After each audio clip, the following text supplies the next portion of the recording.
गजाननाय नमः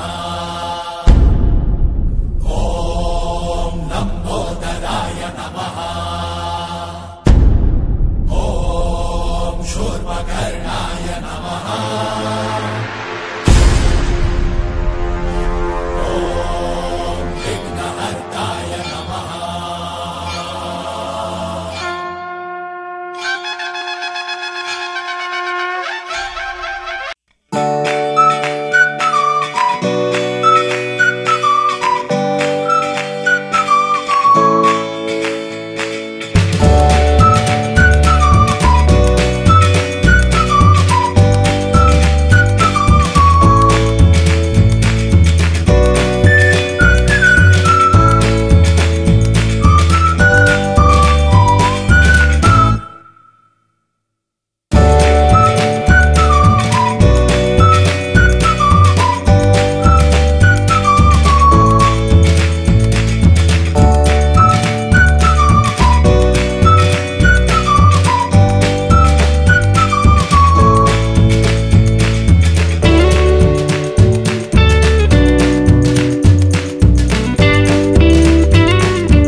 আমি এতিয়া লাহে লাহে মন্দিৰৰ ওপৰলৈ প্ৰৱেশ কৰিছোঁ।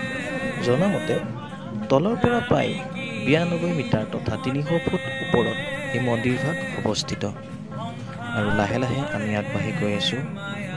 মন্দিৰৰ ওপৰলৈ উঠোতে মানুহবোৰ বহুত ভাগৰুৱা হৈ পৰে।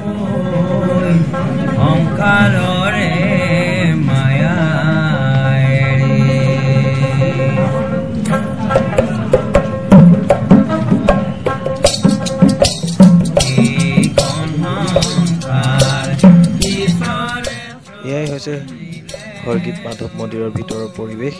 ধুনীয়াকৈ সম্পূৰ্ণকৈ আপোনালোক পৰিৱেশটো গোটেইটো এবাৰ দেখাই দিছোঁ। বন্তি চাকি জ্বলি আছে।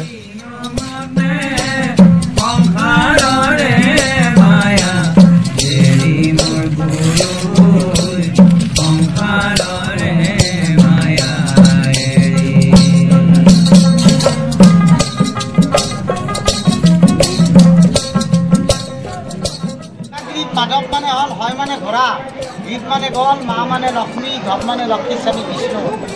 হয়াগুৰক এই পৰ্বতখন হ'ল মণিপুৰ পৰ্বত। হয়াগুৰক বধ কৰি হয়াগ্নি গৈছিল। উৰিষ্যাত জগন্নাথ মন্দিৰ আছে, তাৰে ৰজা ইন্দ্ৰদণ্ডু ৰজাই ইয়াতে জগন্নাথৰ দ্বিতীয় মূৰ্তি যে আনিছিল। ইয়াতে 5টা মূৰ্তি, মাজত হয়াগ্নি, কাষত আছে জগন্নাথ, গৰুৰ পক্ষী বিষ্ণু বাহন, গোবিন্দ মাধৱ, বাসুদেৱ, এই পঞ্চমাধৱ হয়াগ্নিক মাধৱ। এতিয়া তোমালোকে মন্ত্ৰ কৈ যাবা।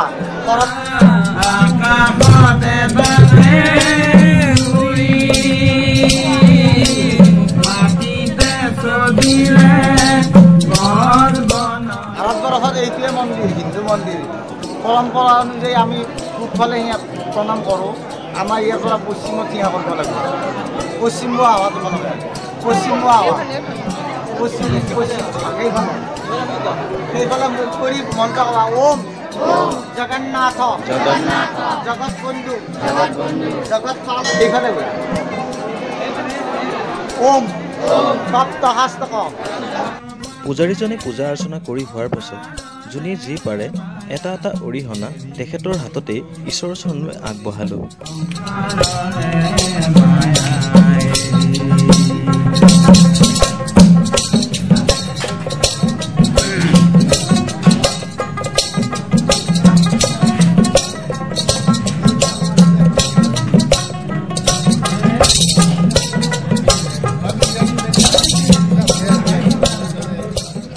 যে হাতীকেইটা দেখিছে এই হাতীকেইটা 124টা হাতী আছে সম্পূৰ্ণ গোটেই ৰাউণ্ডটোতে।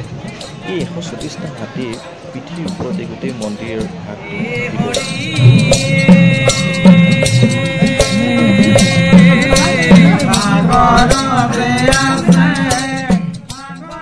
ইয়াতে এতিয়া বিভিন্ন মানুহৰ সমাগম ঘটিছে। আমাৰ ছাত্ৰ ছাত্ৰীসকলেও নিজে নিজে ফটো উঠাত ব্যস্ত হৈছে। সম্পূৰ্ণ পৰিৱেশটো আপোনালোকক আকৌ এবাৰ দেখাই দিছোঁ।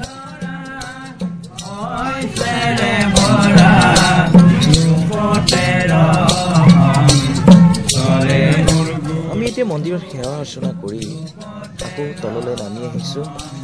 আমি এতিয়া আকৌ বেলেগ এটা মন্দিৰ দৰ্শন কৰিবলৈ যাম। আপোনালোকে ভিডিঅ'টো চাই থাকিব।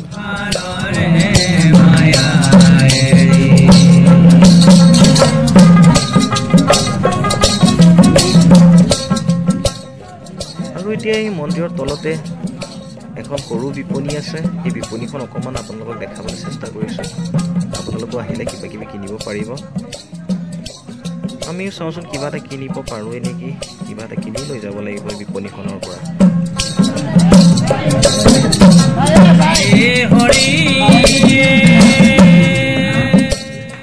আমি এতিয়া মদনাচল পাহাৰত অৱস্থিত কেদাৰ, কামেশ্বৰ আৰু কমলেশ্বৰ মন্দিৰ দৰ্শন কৰিবলৈ ওপৰলৈ আকৌ লাহে লাহে উঠি গৈ আছোঁ। আৰু ওপৰত গৈ আপোনালোকক দেখাম মন্দিৰ ভাগ। চাই থাকিব আপোনালোকে ভিডিঅ'টো। এয়াই হৈছে মন্দিৰৰ ওপৰৰ পৰিৱেশ। ফটো উঠাত ব্যস্ত।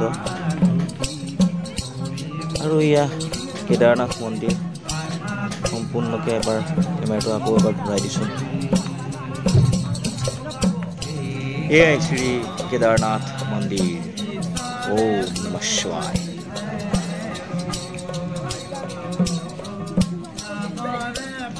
আমি এতিয়া আপোনালোকক দেখাম ভীমে হেনো বোলে ভাত খাইছিল এই চৰিয়াটোতে। আপোনালোকে চাই থাকক।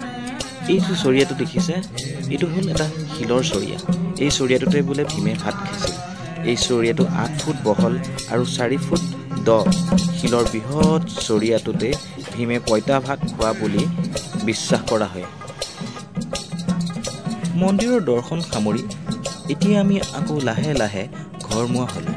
এতিয়া আমি ঘৰলৈ যাবলৈ আহি আছোঁ।